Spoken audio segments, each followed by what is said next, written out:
Bu mahnı nifrətdən doğulmayıb.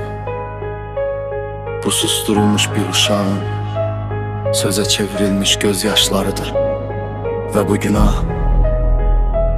sənin adınla bağlıdır.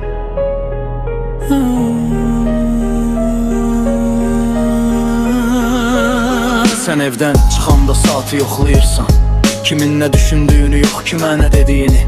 Anana işim uzandı deyirsən arxayın, o isə sənin üçün dua edir, xəbəri yoxdur. Sən 200 daşıyırsan bir bədəndə, evdə ana, kənarda başqa biri.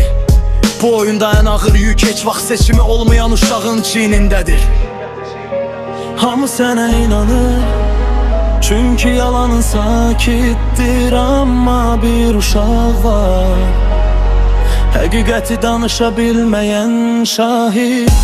Bu günah sənin yolundur, ailəm bu yolu seçməyib. Sən susaraq qoruduğunu sanırsan, amma susaraq hər şeyi yandırırsan. Amma susaraq hər şeyi yandırırsan.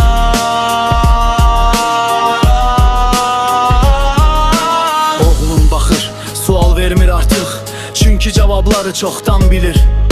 Sən heç kimə demə dedin, o isə ana sevgisiyle susmağı seçdi.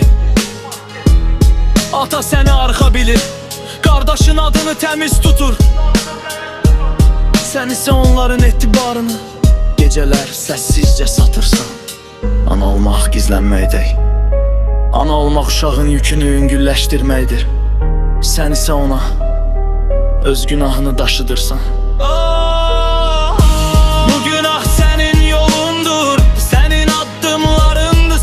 Seçimin bir gün bu həqiqət qapını döyəcək və o gün səndən əvvəl oğlum danışacaq.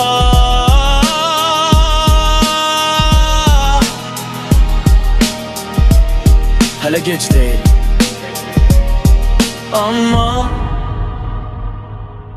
vaxt sənin əleyhinə işləyir. Çünki hər yalan bir uşağın qəlbində iz buraxır.